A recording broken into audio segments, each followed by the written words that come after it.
Bonjour à toutes et à tous. Nous sommes le mercredi, c'est bien ça, 19 avril, il est 10h12 et je vous ai demandé hier via les réseaux sociaux, Twitter en particulier et via la newsletter à laquelle vous pouvez vous inscrire sur mon site, si vous aviez des actions que vous souhaiteriez que j'analyse pour vous. Et vous avez été très nombreux à me répondre, donc déjà merci pour ça. Et donc il y a beaucoup d'actions. Je vais donc diviser en 4 vidéos pour que ce soit pas trop long. Donc dans cette première vidéo, je vais répondre aux demandes concernant Walix, OE Argan, Imeris, Intel, Michelin et Carbios. Et dans d'autres vidéos, j'analyserai d'autres actions dont je vous ferai l'intitulé une fois que je démarrerai ces vidéos. De toute façon, vous les aurez dans les descriptifs, donc vous n'aurez pas besoin d'écouter. Si ça ne vous intéresse pas, vous pourrez aller directement au descriptif de chacune des vidéos et vous verrez quelles sont les actions qui sont analysées dans ces vidéos. Je vous suggère de lire cet avertissement sur les risques avant que je démarre cette revue de marché Ishimoku. Et pendant ce temps-là, j'en profite pour vous dire que je ne donne pas de conseils en investissement. Je ne partage pas de signaux. C'est vous qui appuyez sur les boutons. Vous êtes les seuls responsables de vos actes concernant vos achats et vos ventes sur les différents marchés. Par contre, je vous dis ce que je vois au travers de l'Ishimoku et ces revues de marché n'ont pas pour vocation à vous enseigner l'Ishimoku. Pour ce faire, vous avez toute une série de tutos. Je vous propose de commencer par cela sur mon site et puis vous avez la possibilité d'explorer tout ce menu horizontal, le forum, le blog, les vidéos qui sont pleins de ressources gratuites. Et si vous voulez aller beaucoup plus vite, beaucoup plus fort et rentrer dans le détail de l'Ishimoku, savoir exactement comment l'utiliser, pratiquement et pas que théoriquement, savoir où mettre les stops, quand rentrer, comment, pourquoi, dans quelles circonstances, enfin tout est détaillé dans ces formations. Je vous propose d'aller lire aussi les avis qui sont ici. Démarrons alors cette première revue de marché, cette vidéo numéro 1 pour commencer sur Walix. Donc là, nous sommes sur le graphique de Walix.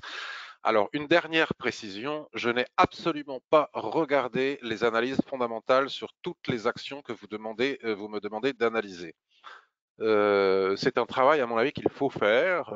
Moi, je recommande de lier l'analyse fondamentale sur le marché des actions à l'analyse technique, c'est-à-dire que si les fondamentaux sont bons et que ça coïncide avec une bonne configuration technique, c'est quand même, ça offre de plus grandes probabilités de réussite que le contraire, et réciproquement aussi, puisque souvent nous avons des revues d'analyse fondamentale qui ne tiennent pas compte de l'analyse technique. C'est bien dommage pour eux, puisqu'ils rentrent parfois avec un timing désastreux. Et nous savons que les traders particuliers ou les investisseurs particuliers, dès qu'ils perdent 10-15%, même s'ils étaient partis pour garder une action 5-7 ans, ils paniquent un peu et sortent en perte. Et ça, c'est le fait de ne pas lier l'analyse technique à l'analyse fondamentale, et réciproquement. Donc, je ne vais vous parler que d'analyse technique. Donc, Walix me semble-t-il un acteur informatique concernant alors service logiciel informatique, conception de logiciels, mais plus particulièrement sur la cybersécurité, si je ne dis pas de bêtises. Donc là, je suis sur un graphique mensuel. On me demande de faire une analyse pour du moyen terme. Donc, je décide de partir de ce graphique mensuel. Ce que je peux constater, c'est ce que vous pouvez constater aussi, et la première chose que doit faire tout utilisateur qui se sert de l'Ishimoku pour ses analyses techniques, c'est observer l'orientation du nuage pour savoir si on est en tendance haussière en un clin d'œil, baissière ou en range. L'observation du nuage ici, complètement à plat avec une succession de twists, nous indique que nous sommes en dérive latérale. On a un point ici, un deuxième point, on a des points bas ici, des points hauts. Ce range est avéré. Les derniers niveaux qui faisaient support en clôture, je dis bien en clôture, c'était ceux-là. On était sur un niveau de 10,52. Ça a été cassé avec ce chandelier rouge. Là, on réintègre. Vous savez qu'un chandelier qui casse une borne de range, c'est toujours délicat. On ne sait jamais si la réintégration, c'est juste un retracement, vous voyez, avant de ressortir. Donc, il faudrait se méfier à minima si on voulait rentrer, moi personnellement, de casser au moins ce niveau et puis ensuite aller chercher le niveau d'équilibre. Néanmoins, nous ne sommes pas à l'abri si on observe bien le graphique. Vous savez que c'est une question de psychologie de masse, hein, l'analyse technique. Donc tout le monde voit ce support qui sont les plus bas historiques sur cette action qui est juste sous le support que l'on vient de casser, hein, qui était un support qui devient maintenant résistance. Donc je ne serais pas surpris que les prix reviennent chercher ici ces plus bas. Donc si je devais entrer en position maintenant, ce que je ne ferai pas pour ma part, je rentrerai maintenant avec un stop sous les plus bas ici, admettons à 4,70, 4,50, et je m'assurerai d'avoir un ratio de 2,1 minimum pour aller chercher à minima la zone d'équilibre, puisque c'est du moyen terme qu'on me demande. Donc moyen terme, les 21,30. Une autre possibilité, c'est d'attendre que les prix reviennent sur ce niveau. On obtiendra un bien meilleur ratio encore en mettant un stop en dessous, mais il est aussi possible que ce niveau ne soit jamais atteint, même si c'est très probable. Donc il faut faire soit le choix d'attendre ce niveau, et si on ne l'atteint pas et que ça part sans nous, ben, tant pis, soit d'entrer maintenant avec un stop ici et aller chercher ces niveaux. Après, n'oubliez pas de regarder les fondamentaux. Ça, c'est pour Walix à moyen terme. L'analyse est très facile à faire, comme vous pouvez le constater. Haut et Néo. Alors après, vous pouvez évidemment affiner sur les unités de temps inférieures, mais puisque je pars du principe que vous savez utiliser l'Ishimoku, j'ai pas besoin de le faire là tout de suite avec cette action, puisque l'analyse est quand même relativement simple. Haut et Néo. Alors, je ne connais pas ce titre.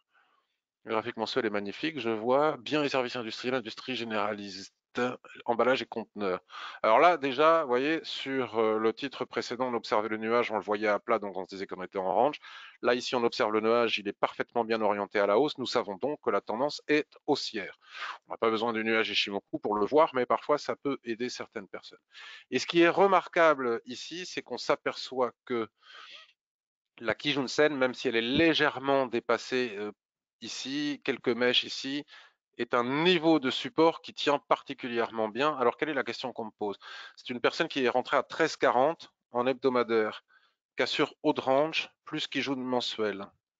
Alors, en tout cas, sur le mensuel, c'est superbe. Tu es rentré, tu me dis, à 13,40. Alors, c'était un petit peu 13,40, c'est bravo. Tu as un petit peu de chance parce que en général, on ne rentre jamais avant que la Kijun-sen mensuelle soit cassée, mais si tu es rentré, comme tu as l'air de l'indiquer, en clôture hebdomadaire au-dessus du niveau de la Kijun-sen, mais alors là, 13,40, on n'était pas au-dessus, pourquoi pas, mais il fallait attendre de passer au-dessus. Enfin, pour le moment, ça se passe bien, et tu vises le haut du range plus la Kijun mensuelle. Alors la Kijun mensuelle, on l'a là, donc ça a déjà été, j'ai peut-être pas compris la question. On est actuellement bloqué par la Tenkan-sen. Si je bascule sur un graphique, voyons voir, un graphique trimestriel pour voir, d'abord, superbe. Un graphique hebdomadaire. Graphique hebdomadaire, effectivement, on a bien un range ici, tu as tout à fait raison. Donc là, on travaille la zone d'équilibre, donc c'est un point sensible hein, qui est représenté aussi par la Tenkan. Tu le sais si tu as fait ma formation Ishimoku. Donc là, ce qu'il convient de faire, c'est, si c'est pour du long terme, moyen long terme, si on veut surfer sur la tendance mensuelle, selon moi, il n'y a pas de raison de sortir tant qu'on ne recasse pas la Kijun mensuelle à la baisse.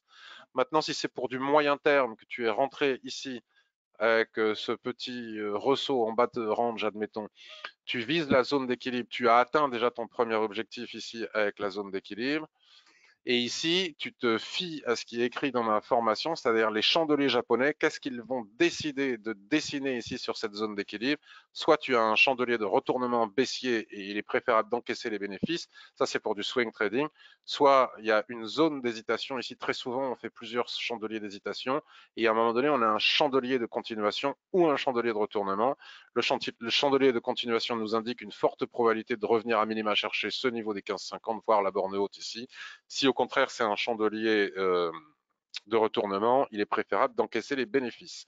Voilà pour ce qui est du swing trading. Maintenant, en investissement de long terme, moi personnellement, si j'étais rentré tel que tu l'as fait, très très bien rentré, je ne sortirais pas tout de suite. 13,40, c'est une belle entrée pour de l'investissement de long terme. Après, pour du swing trading, je pratiquerai ce que j'enseigne dans ma formation sur la zone d'équilibre au niveau du trading range avec les chandeliers japonais. Alors, nous avons Argan. Alors, la question qui m'est posée de façon résumée est la suivante. Pour du moyen long terme, rebond hebdo sur un support confirmé avec des chandeliers de retournement sur ce support, hebdo donc, qui constitue le bas d'un range. Mon objectif serait la zone d'équilibre, puis la borne opposée. Donc, c'est quelqu'un qui connaît bien les Shimoku qui nous parle. Alors, nous sommes donc sur un graphique hebdomadaire. Chandelier de retournement, me dis-tu, alors lesquels? Si c'est ceux-là, oui, effectivement, on a un mini doji ici, on a une étoile du matin sur un support confirmé, me dis-tu, Effectivement, on a un niveau de support ici. Je cherche, j'ai pas d'autres. Cela dit, on a d'autres supports plus bas. La tendance ici, si on observe le nuage, est clairement baissière. Donc la question serait de savoir si tu as alors, bas de range, je vois pas de range. Moi, je vois une tendance baissière sur le graphique hebdomadaire. Si je le mets en journalier, j'ai aussi une tendance baissière. Si je le mets en graphique mensuel, j'ai peut-être un début possible de range avec effectivement un niveau de support ici, mais qui n'a pas été atteint. Hein. Et là, Kijun-sen, ici, on a une zone de support. Je ne suis pas super positif au niveau de l'analyse technique, hein, au niveau des fondamentaux, j'en sais rien. On est bien survendu, donc la possibilité d'un rebond de court terme, pourquoi pas. Maintenant, je ne suis pas certain que la baisse soit terminée. On a d'autres niveaux de support ici, on voit bien. Hein, ces niveaux de support avec un niveau de support extrême ici. Attends, je vais me remettre sur un graphique mensuel pour regarder l'historique. Je ne suis pas convaincu par une reprise haussière tout de suite, là, maintenant. Alors les volumes ici, c'était avec ce chandelier. Si ça a été avec cela. Moi personnellement, pourquoi pas rentrer maintenant avec un stop sous la mèche, mais c'est un peu bas. Et si c'est pour du long terme, ça ne m'inspire pas. Je ne trouve pas que nous soyons en bas d'un range. Alors, si je bascule sur du H4, peut-être que je vois pas quelque chose. Sur du H4, vous voyez, c'est extrêmement baissier. Même en H4, on ne repasse pas au-dessus du nuage. On retrace à partir de ce niveau de support que tu as identifié. Peut-être pour aller chercher les supports qui sont un peu plus bas. Donc personnellement, je ne rentrerai pas tout de suite sur Argan. Je ne vois pas de signaux de retournement là tout de suite maintenant, ni de bas de range sur le graphique hebdomadaire. Imeris.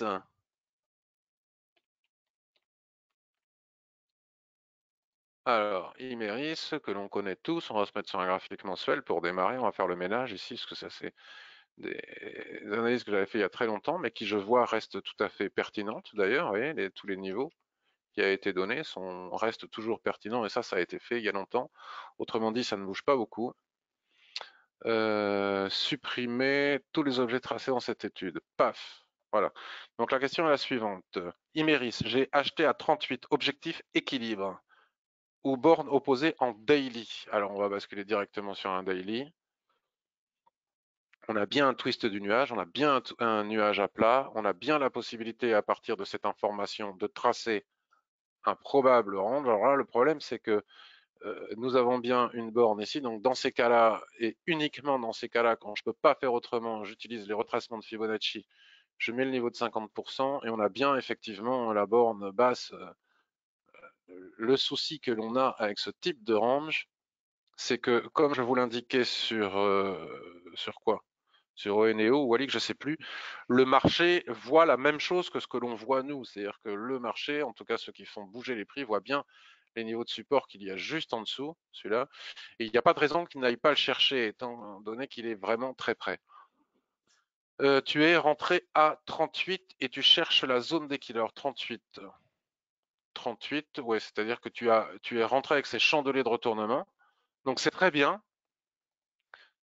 Et donc, c'est pour du swing trading, tu vas chercher la zone d'équilibre, c'est-à-dire ici le niveau des 40. Alors, si on peut, pourquoi pas aussi le niveau des 39,72 ici pour plus de sécurité. Déjà, je suis pas sûr que tu aies un ratio de 2 pour 1. On va pas calculer, mais enfin, si, pourquoi pas 38. Si tu vas chercher le niveau des 40, ça te fait 2. 38, si tu mets ton stop à 37, ça te fait 1. Tu as un ratio de 2 pour 1, c'est parfait.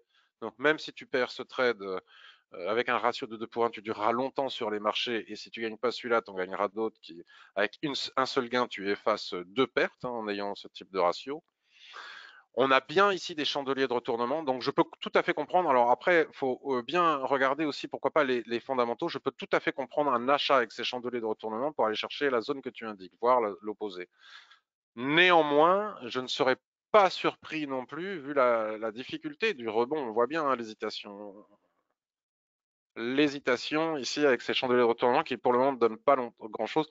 Je ne serais pas surpris que le marché aille chercher les 37,48 ou les 37. Donc c'est un risque que tu as pris, étant donné que tu as un excellent ratio, le risque est tout à fait valable.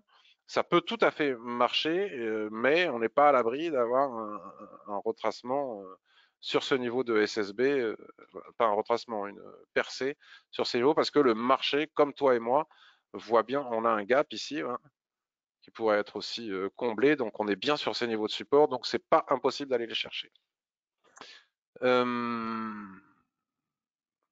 Nous avons Michelin et Carbios et Intel. Alors, comment on passe aux États-Unis? On part chez Intel. Oh, ouais, voilà, ok. Et là, j'ai pas en swing. Intel en swing. Alors, on va commencer quand même par un graphique mensuel. C'est pas joli tout ça.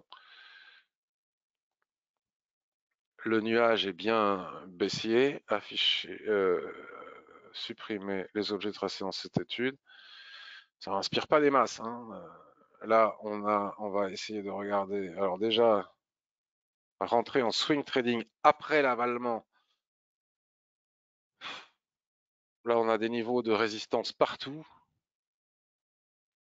Je ne vois rien qui donne, à part le fait qu'on est quand même totalement survendu et que effectivement on peut envisager de combler cette survente et d'aller chercher la Kijun-sen, voir ces niveaux, pourquoi pas.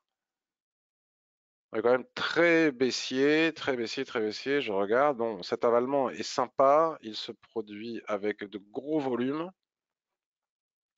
Si ce niveau est cassé, on peut effectivement en swing trading, pourquoi pas envisager d'aller chercher le niveau suivant qui semble, alors il y en a partout, quoi. Le problème c'est qu'il y a des niveaux partout ici. Voyons voir le trimestriel. Trimestriel, c'est pas évident qu'on arrive à passer ces zones, hein. On est vraiment sur des zones, on voit bien ici, hein, on ne peut pas le nier, hein. C'est pas l'Ishimoku qui bloque et qui empêche d'entrer en position, comme je l'entends souvent, c'est si l'Ishimoku le fait, c'est qu'il y a une raison. On a bien une résistance ici, on y est presque. Donc là maintenant on est suracheté en daily suite à l'avalement. On a cassé le range, ok, en daily. Le prochain niveau, on voit bien, hein, le prochain niveau important, c'est celui des 34,60, mais on a des niveaux intermédiaires d'ailleurs, l'Ishimoku nous les marque et les prix ne s'y trompent pas. Dupliquer le segment horizontal. Et si on trace ces niveaux, regardez la précision de l'Ishimoku. Donc en swing trading, il faut se méfier puisque maintenant, comme tu es très suracheté, quand on casse un range, souvent on revient chercher la Kijun-sen. Donc faut absolument que ce niveau tienne. Le stop, il faudrait le placer assez bas et là on n'a pas le ratio, donc je vois pas de signal vraiment intéressant en swing trading sur Intel. À moins de faire un pari ici, ce que moi je ne fais jamais, c'est-à-dire d'acheter ici avec un stop sous la Tenkan-sen, viser ce niveau, puis ce deuxième niveau. Mais enfin, acheter ce support, sachant qu'on a une résistance juste au-dessus, à la limite attendre que cette résistance casse pour passer chercher la suivante. Je vois rien de très enthousiasmant pour faire de H4, pour faire du swing trading sur cette action dans les conditions actuelles. Michelin.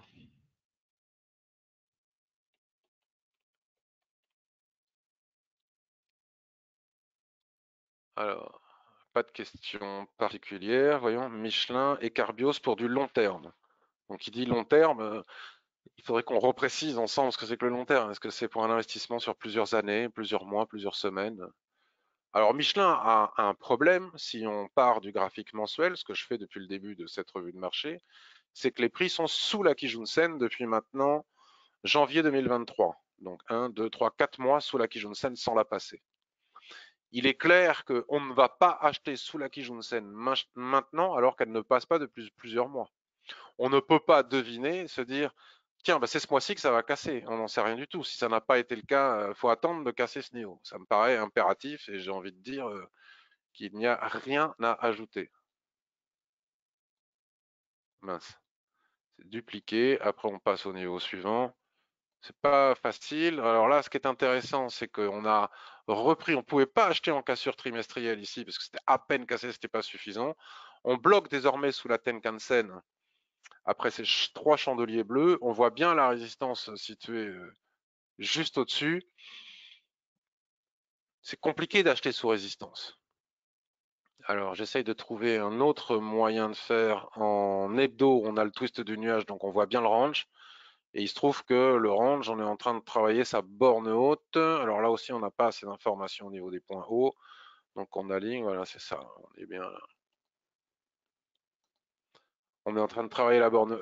Il faut casser ce niveau qui correspond à la Kijun-sen. Il faut absolument casser ce niveau des 31 € pour éventuellement aller chercher les 31,72, puis les 32. Donc à long terme, autant le faire avec un bon timing. Donc autant casser ce niveau avant de pouvoir rentrer en position, même à long terme. Là aussi, on est en range, hein, la borne haute, elle est là. Donc on voit bien que toutes les analyses, quelle que soit l'unité de temps, confirment qu'il faut passer au-dessous des 31 €, au-dessus des 31 € pour pouvoir aller chercher d'autres niveaux et puis réinvestir à long terme sur Michelin. Carbios, donc je ne parle pas de vente, hein, puisque toutes vos questions sont des demandes, puis-je acheter ou j'ai envie d'acheter, ces personnes me parlent de vente à découvert. Alors Carbios, là je suis sur un graphique journalier, eh bien, écoutez, encore une fois, la première chose que fait un trader qui utilise Ishimoku, il regarde le nuage, twist ici, nuage qui se réaplatit, c'est pas forcément dans les règles de l'art, mais on peut quand même établir quelque chose dans ce genre. On voit bien ici ce superbe marteau qui avait renvoyé les prix ici. Là maintenant, on revient chercher le bas. Je vois pas ce qui pourrait empêcher les prix d'aller chercher de nouveau ce niveau. Et tant qu'on ne réatteint pas ce niveau, je vois pas d'opportunité d'achat. Donc éventuellement des ventes à découvert ici pour aller chercher ce niveau. Mais des achats, non. Si on bascule sur un graphique hebdomadaire, on est dans une phase baissière cette fois-ci de range. On pourrait tracer le range ici. Et donc, la probabilité d'aller chercher ce niveau, voire la zone d'équilibre ici. Donc, il n'y a aucun type de signal, de début de signal d'achat sur Carbios. Et en mensuel, on est sur la SSB ici, qui est un niveau très important. Si ce niveau tient, on peut toujours envisager, mais alors après, il y a mieux hein, comme action. Il y a plus de... Alors, dupliquer, on va le mettre là. Donc, je reviens sur mon graphique journalier. Et là, j'ai vraiment les niveaux importants. On peut même descendre. Non, je vois pas de début de signal d'achat sur Carbios. Voilà. Écoutez, c'est tout pour cette première vidéo. Je passe à une deuxième vidéo où je vais analyser. Alors, si je le trouve un ETF, qu'on m'a demandé Getlink, Nexans, MBTN, Big Ben Interactive, Rio Tinto. Et puis après, il y aura aussi dans d'autres vidéos Katana, Stellantis, Step, Chargeur, Plastic Omnium, Lumibird, Eurobio-Scientifique, Total, Dassault Systèmes, Tilray, le cannabis aux États-Unis, Nixoa, parce que c'est Safran. On va faire ça sur différentes vidéos. À tout de suite pour les prochaines vidéos.